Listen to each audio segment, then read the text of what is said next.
Oi, eu sou a Amanda. Oi, eu sou o Renan. Bem-vindos ao canal da Montauk e hoje a gente tá aqui pra analisar o segundo episódio da terceira temporada de Dark.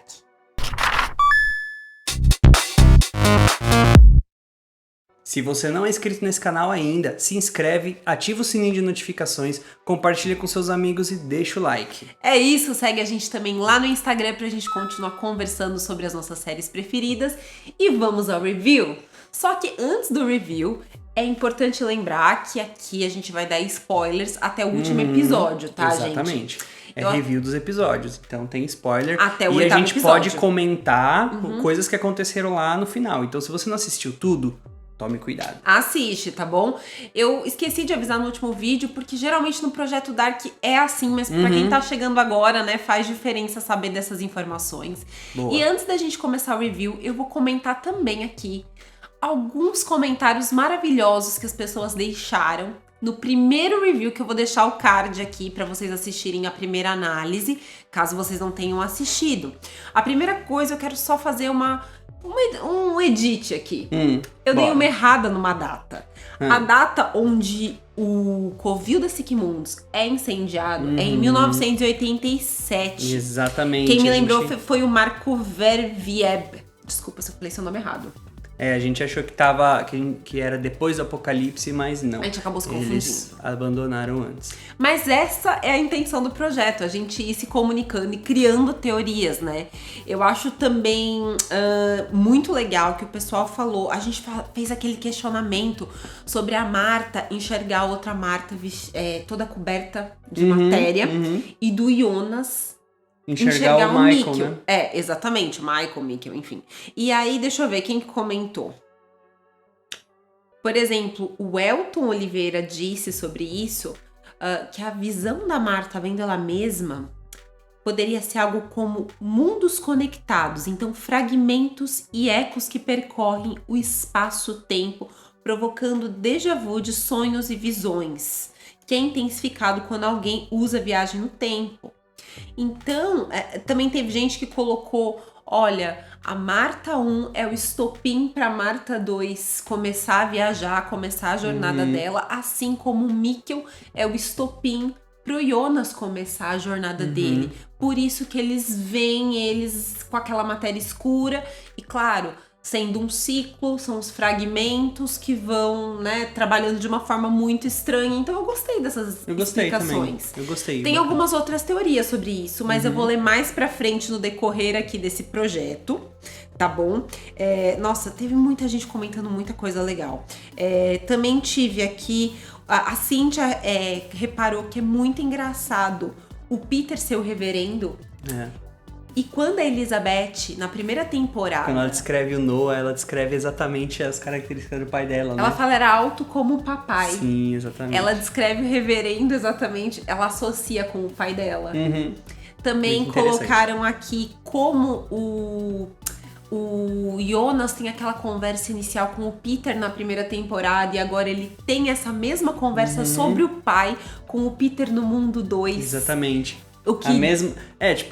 conversando sobre a mesma pessoa morta, né? Sobre o Michael. Sobre o Michael. Então, paralelos aí do primeiro episódio que a gente pode ressaltar e que eu gostei muito. E tem muitos comentários legais. A gente vai comentando aos poucos, tá bom? E vamos pro episódio 2, Os Sobreviventes, o nome do episódio. A gente vai fazer hoje por ordem de data, né? Que acho que vai ficar melhor. Então, começa, a primeira data que aparece é 1888, com a Marta indo até o Strange. Sim, a gente viu isso no episódio passado e agora ela já tá acordando e ela teve pesadelos. E o Stranger tá lá já olhando pra ela com a carta na mão. Exatamente. Ele tá muito desconfiado, porque, ele não viveu aquilo, né? Sim, ele tá achando tudo muito estranho. Ele acha muito estranho. E ele simplesmente, né, fala, se veste, vem igualzinho aquela cena que o Jonas já tem a roupa certinha pra colocar em 1921. A gente já vê características de Adam aí, né? De Siquemundos, né? E aí a Marta 2 aparece, o Magnus fica super emocionado, ela fala, gente... eu não sou a Marta de vocês e eu tô aqui pra acabar com tudo. Lembrando que quem tá lá já ativando a máquina são o Stranger, o Magnus, a Francisca e o Bartosz. Stranger, né? E os 3 iniciados, né? Que também não foram os 3 iniciados do Cabalion, mas enfim. Mas foi uma Gostamos pontezinha. disso, A gente gostou. E ela explica, eu vim de um mundo paralelo, e ela fala, né, a Francisca é surda, não sei o que, ela vai contar pra eles tudo o que aconteceu. E o Stranger vai falar, então como é que você achou, gente? E a Marta fala, o Jonas me contou, ele viajou pro meu mundo. Aí que ele fala, é mentira. Eu nunca estive no seu mundo. Exatamente. Aí, nessa hora, eu lembro que eu assistindo, eu falei, nossa, então o que eu falei era verdade. Ele não foi pro mundo mesmo, realmente existiu. O Strange não foi. O Strange viu a Marta morrer, mas não chegou aí pro mundo dela. Ele é o Jonas que se esconde no porão. Sim. E ele fica doido, ele fala, então você escreveu a carta, o Adam te mandou, ele fica totalmente louco.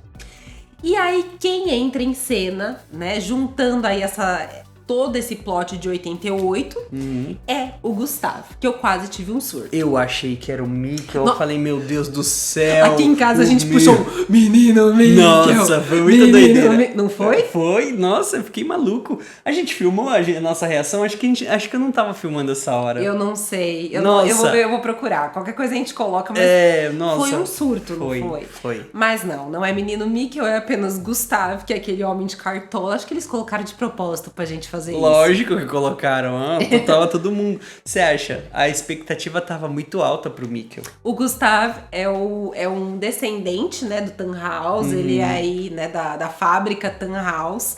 E ele é cego dos 2 olhos. E a família Tannhaus, que foram as criadoras da Sigmundos. A gente vai ver na bengala do Gustav, que já tá escrito Sigmundos. E eles já tinham uma sociedade secreta antes do Strange chegar. Bom, então o Gustav, né, era ele mesmo. E ele fala, olha, vocês estão atrasados hoje. As máquinas ainda não estão funcionando. Tem visita? Ah, então é por isso que ele tá assim. Ele é Aí cego, ele passa a mão na Marta, né, e ele fala, não se assuste. A maioria das pessoas acha que eu sou meio doido, mas eu enxergo muito mais do que aqueles que veem. Bom, e aí o que a gente pode pensar sobre o Gustav? Primeira coisa, quem fundou a Sigmundos foi a família Tannhaus. Não foi o Adam. Não. Então já foi a família Tannhaus. Desde lá atrás, o pai do Gustav, que era o Henrik Tannhaus, ele já fundou. E o que me deixou com uma dúvida.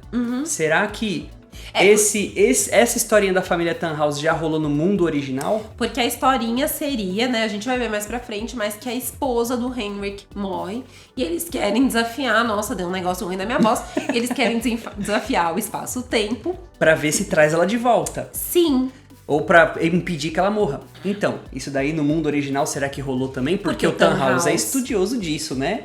Ele, pesquisador, foi até em programa de TV e tal. Fica aí o questionamento. Será que o mundo original é um mundo verdadeiro? Será que existe algum mundo verdadeiro? Se a gente começar a pensar, né, a gente vai ficar totalmente doido. Totalmente doido. E me fez pensar também, porque eles falam que o Gustav é o último Tannhaus que tá na Sigmundos. Só que tem o filho dele, né? Que provavelmente rompeu com ele porque pensava que ele era louco mesmo. Então aí ficam todas essas coisas pra gente preencher.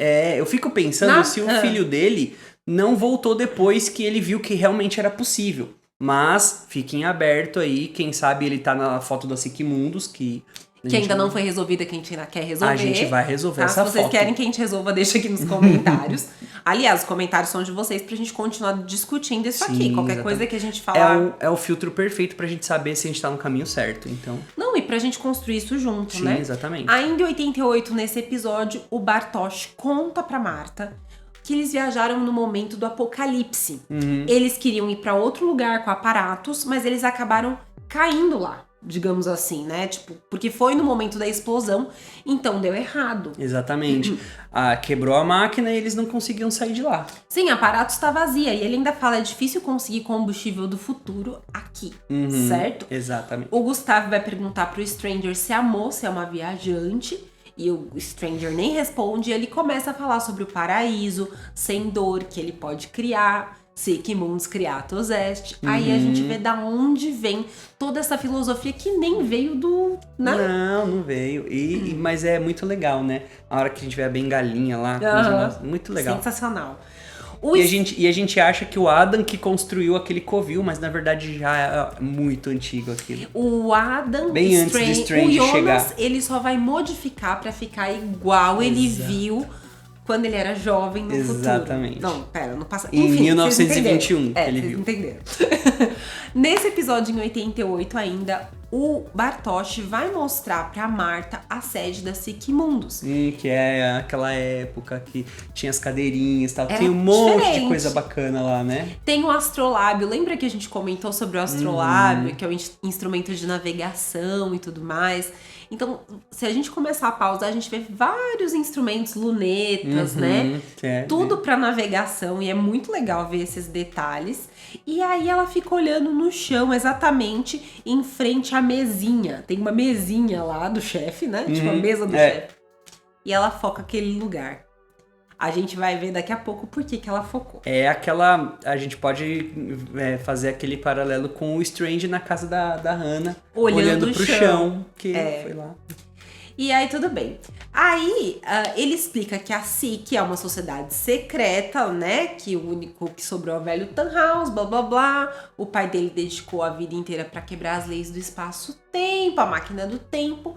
E o Stranger tá tentando reconstruir o que ele já viu quando estava no futuro. Por quê? Porque quando o Jonas vai lá pra 2053, ele vê a partícula de Deus. E é isso que o Stranger tá tentando reproduzir. O Strange vê a partícula no futurão e quando ele é Jonas pescocinho, ele vai lá no covil também e vê. Ele sabe que o Adam criou, então ele sabe que ele pode criar. E aí ele fala, né? Ele fala assim, olha, ele disse que foi o Adam que matou a Marta. Quem é o Adam? E aí a Marta conta pra ele. O Jonas é o Adam. E é isso que acontece em 88. Certo? O Bartosz fica bem nervoso. 1888. Bem nervoso, bem nervoso. Aí a gente vai acompanhar agora o que acontece no Mundo 1. Tudo isso é Mundo 1, tá, gente? Aquele mundo original, em 22 de setembro de 1987. Isso aí. É o plot da Catarina, ela tá na casa da Inês. Ou seja, quando ela vai pra caverna lá no Apocalipse, ela viaja pro 87. Sim. E aí ela vai pra casa da Inês, né, que é a casa da Hannah. Ela vai pra casa da Inês pra procurar o Mikkel, porque ela já sabe que ele tá lá. Só que eles sumiram. O que acontece? O Mikkel sofreu aquele trauma lá porque o Uri que foi atrás dele, eles interpretaram como um louco indo atrás dele. Então a Inês tira aí 3 meses de férias, eles já estão lá 3 meses fora. E a Catarina fazendo cartazinho, desesperada, né? Então ela vai pra escola, ela vê o Uric.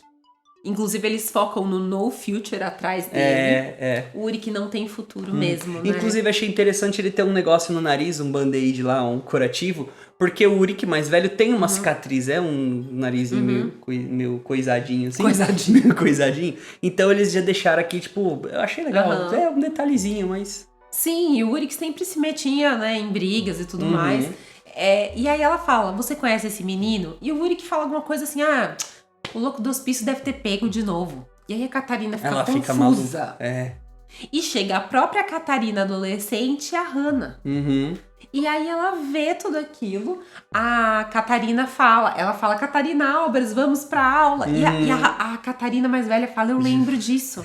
Eu lembro disso que tá acontecendo. Da Hannah chamando ela pra aula. E aí eles dão uma enfatizada. A Hannah fala Catarina Albers, pra gente lembrar do sobrenome. Exato.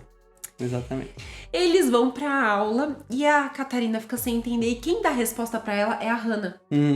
Ela fala, não, ela conta a história que, né, um doido do hospício. Que no caso é o Uric. Tentou pegar o Mikkel. E aí a Catarina fica louca, só manda ela ficar longe do Mikkel e do Uric. Engraçado. Ela fica, coitada da Hannah, não tá entendendo nada, né? Não tá entendendo nada. Coitada, nessa época ela não tá entendendo nada. Mas ela já não era tão inocente nessa época. Exatamente. A Catarina vai até a polícia, ela não consegue informações, ela só descobre que tem um detento que tá lá há 34 anos. Ela começa a ligar os pontos e chega no asilo. E quando ela chega lá, ela dá de cara com a Helene Albers, que é a mãe dela. É pesada essa cena. Ela olha, ela fica meio sem reação. Imagina, deve ser osso mesmo. É bizarro, mas o que acontece? A Helene já acabou o turno dela, ela é super mal-humorada. Tipo, ela fala, não, você não vai ver ninguém, porque a Catarina pede pra ver um dos detentos. E aí, olha como são as conexões. Ela vê a medalhinha de São Cristóvão no peito da mãe dela e ela fala, esse é o São Cristóvão, padroeiro dos viajantes. A minha mãe tinha uma dessa e eu fiz uma viagem muito longa. Ela até fala, né, que ele rejeita o diabo pra dar ao meio criador. que toca no sentimental ali E ela deixa. ela deixa entrar. Só que aí a gente consegue ligar isso à segunda temporada, episódio 6, quando o Jonas e a Marta acham a medalhinha na praia, na prainha lá, né? Sei lá como é que E chama a Marta aquilo. fala assim, ela conta a história e fala, Do não São me pergunte Cristóvão. como eu sei disso. É porque a Catarina já deve ter falado, Porque é uma coisa deve de ter família. comentado, é uma coisa de família, exatamente. Exato, então a gente começa a ligar, tudo fica ligado nessa série, gente. Uhum. Eu nunca saberia como a Marta, né, poderia... A gente tem várias questões não respondidas, mas tudo tá ligado. Tudo. Isso daí a gente não pode reclamar. Não. Ele conectou tudo. E cada vez que a gente analisa, a gente acha mais isso. Uhum. E aí a gente tem o encontro da Catarina com o Ulrich, que é um momento super emocionante. Meu, muito bonita essa cena. Ele tremendo assim a mão, ela chorando. E ele já tá num estado, você percebe que ele já tá num estado assim, tipo, tão que mal. tanto faz o que vai acontecer. Ele já tá lá preso há tanto tempo, já envelheceu, né? Então é complicado. E é como se fosse uma conversa sem precisar de palavras. Ela entende que ele foi atrás do filho.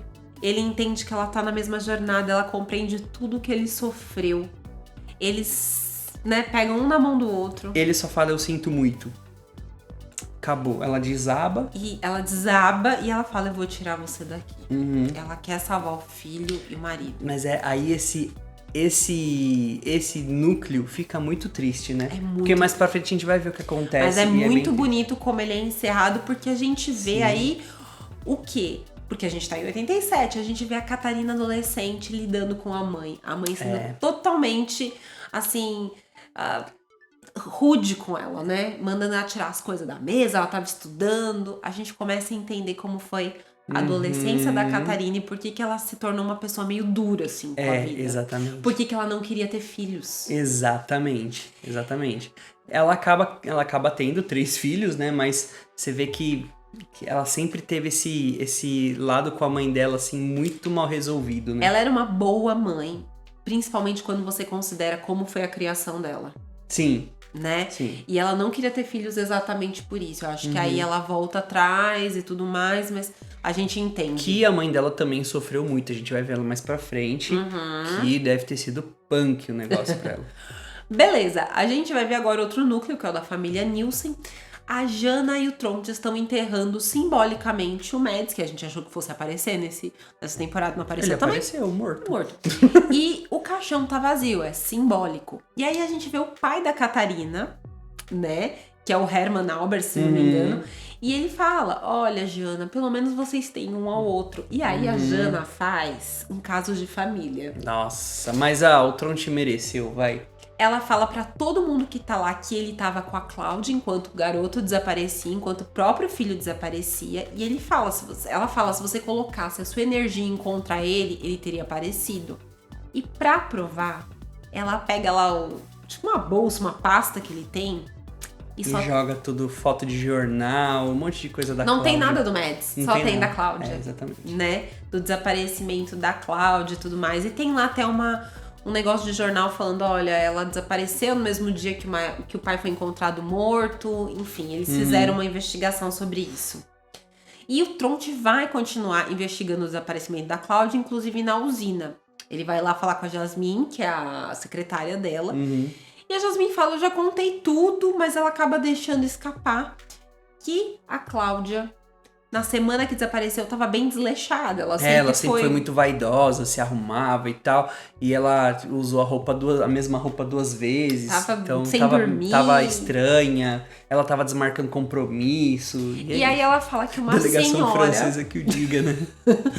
Vem uma senhora que era dona do cachorro e acabou não levando o cachorro e fala tudo isso pra ele. Ela achou estranho e é isso. E aí, quando o Tronte tá indo embora, ele encontra quem no ponto de ônibus? A Regina. Com a Gretchen. E ele até fala, esse cachorro, nossa, é a cara da Gretchen. Ela fala, era da minha mãe. E ele acredita que ele é o pai da Regina. Ele acha. Exatamente. Ele até fala, tua mãe não te falou nada antes de desaparecer? E ela fala, não. E ele fala, não, mas você precisa de alguma coisa, tal. Ele não sabe. Ele não sabe. E a Cláudia não falou nem que sim, nem que não. Nem que sim, simplesmente sumiu. E a gente vê no final desse episódio a Regina lá com o Alexander, eles já ficaram juntos desde aquela época, enfim.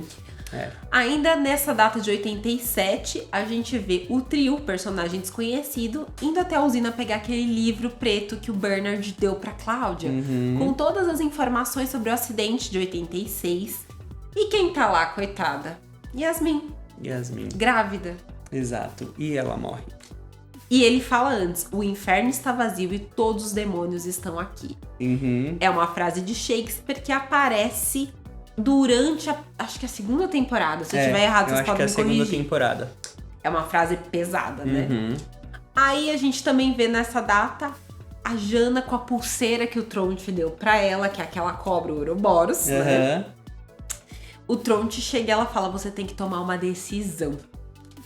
Eles conversam sobre a Cláudia nunca ter falado quem é o pai e o Tronte pega a mão dela.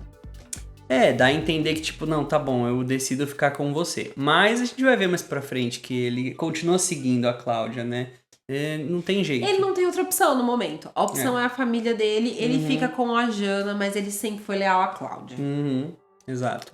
Tronte boy lixo, né, gente? Fazer o quê, né? Acontece. Acabou a data de 87, a gente vai ver agora em 2020, no dia 22 de setembro também. Uma coisa muito importante. A Cláudia tá ouvindo um rádio falando o que aconteceu. Então ele fala o seguinte, os cientistas do mundo todo ainda estão procurando as respostas. O epicentro da tragédia foi em Vinden. E só um parênteses aí também, quando a gente vê lá o futurão, tem soldados, lá em 2053 tem drone, então isso responde, o mundo inteiro tava pesquisando o que aconteceu. Sim. E eu imagino que assim, o mundo foi evoluindo. Ali, Vinden não evoluiu, porque eu acredito que aconteceu a mesma coisa que aconteceu quando teve o acidente em Chernobyl. A cidade que ficava lá próxima, não tem mais ninguém até hoje, então é isso. E aí o rádio continua e eles falam, pesquisadores franceses acreditam que no dia 27 de junho o mundo tenha parado por 1 nanosegundo.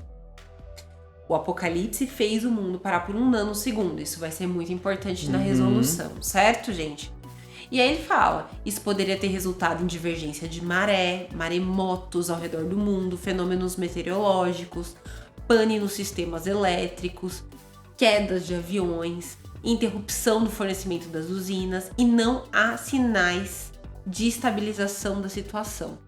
Então, quando a gente fala que o mundo evoluiu, ele pode até ter evoluído, mas eu acredito que pelo menos nesse momento tem sinais pelo mundo inteiro. Então o mundo mudou. O mundo mudou. Exatamente. Eu acredito. Não, o que eu quis dizer, tipo, o mundo continua o mesmo, assim, que, teoricamente. É que Vinden não tem como acontecer mais nada lá. Entendi. Mas eu fiquei pra mim de que o mundo talvez não tenha sido atingido, mas que houveram mudanças significativas. Não, com certeza. Certo? Com certeza. E outra coisa, pesquisadores franceses.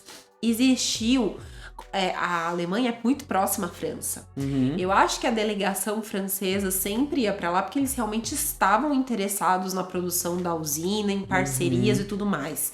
E quando a gente vê lá no futurão, na segunda temporada, aqueles homens franceses sendo enforcados, aqui tá o paralelo.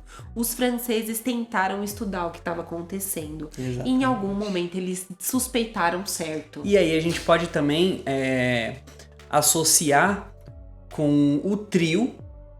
O trio mata o Gustav porque ele quer divulgar pro mundo o que aconteceu. E não pode ser divulgado. Sobre a viagem. E não pode ser divulgado. Mesma coisa os franceses. Eles querem pesquisar, descobrir, mas eles querem fazer isso abertamente, não igual tava sendo, né? Igual o Bernard falou pra não divulgar nada. Então é isso. É isso. A gente vê também Cláudia levando remédios pra Regina contra, né, o câncer. Ela tá montando um mural. E, gente, lembra que a gente falou na análise da foto da Sigmundos? Ela tá tentando entender o nó. É por isso que ela monta o mural. Exatamente. E ela vai ter... A gente entende, finalmente, por que ela põe os barbantes. Porque ela quer saber quem tá ligado a quem. E isso é muito importante. Porque ela tá tentando livrar a Regina do nó. Exatamente. Ela quer saber quem é ligado a quem e se ela vai conseguir. entendeu? Genial, gente. Genial a genial. explicação desse mural. E aparece também ela gravando as fitas que o Jonas vai ouvir. Eu achei linda ela gravando. Exatamente. Ela até tá com, né, uma ampolinha assim de Césio. Ela tá olhando e aquela aparatos não deve estar funcionando, Sim, provavelmente, tá sim. toda quebrada. E pode ser por causa da explosão, né? A explosão gente, pode ter Apocalipse acontecido. deu ruim nas Deu aparatos, ruim nos né? aparatos. A gente sabe também pelo Peter e Elizabeth, né? Um dos soldados falou em 5 dias isso aqui vai fechar. Vai virar uma área restrita. Tipo um A muro. gente entende da onde veio o O muro. muro.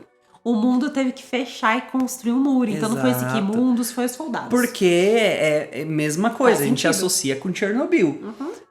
Fecharam, Beleza. o negócio é fechado, não pode, tem radiação lá. O Peter e a Elizabeth estão procurando as fotinhos da Charlotte e da Francisca entre os mortos. E eles não acham, tá bom? Eles vão até a casa dos Canvald procurar, né, mantimentos e procurar por elas. Óbvio, os alimentos estão acabando, já faz alguns meses que eles estão lá.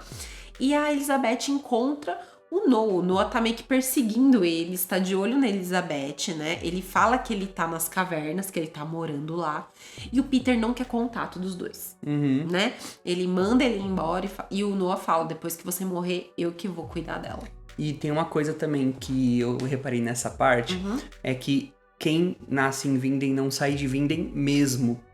Porque sempre tem alguma coisa ligando você a essa cidade. É impressionante. O Peter e a Elizabeth... Podiam ter ido tipo, embora. eles falavam, não, gente, ó, realmente, eu vou proteger minha filha, eu vou embora desse lugar. Não. Eles podiam ter saído fora, mas eles não foram. Eles estão buscando a Francisca e a Charlotte. Exatamente, sempre vai ter alguém ligando eles. Perfeito.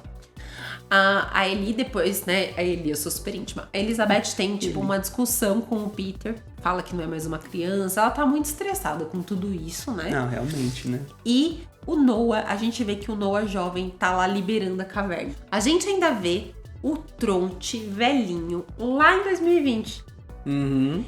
E ele vai lá e mata a Regina. A gente sabe depois que é amando da Cláudia, né? A Cláudia um pouco mais velha pediu. A gente vê mais pra frente que o Tronte não é que o Tronte sobreviveu ao apocalipse. A Cláudia vai lá buscar ele e dá uma missão pra ele, né? Então, ela tira ele do tempo dele e leva pra lá. Como ele chegou lá? Gente, não mostra, mas é a Cláudia. Mas é a Cláudia, ele chega com a Cláudia. Foi um pedido, foi uma missão que a Cláudia deu pra ele, pra Regina sobreviver. Vemos que o Tronte tá sempre ligado à Cláudia e ele Exato. fala pra Regina, ó, desculpa, esse é o único jeito. Ela mandou falar que é o Exato. único jeito de salvar você. Exatamente. Por último, a gente tem 22 de setembro lá em 2053. A gente tem aquele momento da Charlotte olhando a foto da Elizabeth, da família. E elas têm um momento lá. A Charlotte tá passada. E a Elizabeth só fala, vai ficar tudo bem. Mas você vê a confusão na cabeça da Charlotte. E pra finalizar o episódio, a gente tem no Mundo 2, que lembramos que está se passando em novembro de 2019. E não nessa outra data de setembro. A Eva levou o Jonas pro Covil. E aí ela vai falando, a gente não conhece o nosso fim que nos conhece. A gente tem a ilusão de livre-arbítrio, blá blá blá. E aí ela começa a explicar como é que funcionam as coisas nos dois mundos. Ela fala, as coisas acontecem, podem não ser iguais. Nem no mesmo tempo, mas acontece. Mas elas convergem pro mesmo momento. Você acreditou que o mundo sem você podia ser melhor, mas ainda assim todos vão morrer. Porque se o apocalipse acontecer no seu mundo, vai acontecer no meu. Só que em 3 dias no meu. Então, em 2019, lá em novembro, que acontece o apocalipse no mundo 2. Exato. E aí acaba o episódio. Esse episódio é fácil de organizar quando você pensa nas datas, tudo que aconteceu. Sim, é mais fácil. Juntinho. É mais fácil, mais rápido. E tem um detalhe sobre a Charlotte que eu podia falar em outro vídeo, mas acho que eu vou falar agora, se eu tenho medo de esquecer. A Charlotte que a gente vê na série, a filha da Elizabeth com o Noah, não é a mesma Charlotte que o Tannhaus perde. Não é a mesma. Não. Só o nome que é igual. É só pra não ter confusão. Tipo, Sim, porque eu já vi gente falando assim, mas tem um furo aí, porque a Charlotte é filho de outros pais e é a Charlotte. Não é a mesma. É só o nome que é o mesmo. O Tannhaus recebeu um bebezinho com o nome da Charlotte e criou. Mas não é o mesmo neném. Sim, pelo menos é isso que a gente entendeu. Se você entendeu outra coisa, você pode deixar nos comentários. Esse episódio ainda ele é uma coisa que vai te preparando. Sim. Vai te mostrando que tem uma pausa de nanosegundo no momento apocalipse. Como que pode ter sido esse entrelaçamento quântico. E a gente vai explicar melhor isso no próximo episódio. Sim. Quando a gente começa a ver que as rotas de vida do Jonas vão se separar em duas realidades paralelas. Exatamente. Que é uma doideira. É uma doideira. Acompanha aqui o Projeto Dark pra gente tentar entender até o final. Porque Dark acabou, mas nossa pesquisa não. Então... Deixa aí nos comentários as coisas legais que você encontra na nossa pesquisa. Não esquece de curtir e compartilhar esse vídeo. Isso aí. Que voltaremos com o episódio 3, beleza? Um beijo, gente. Tchau. Tchau.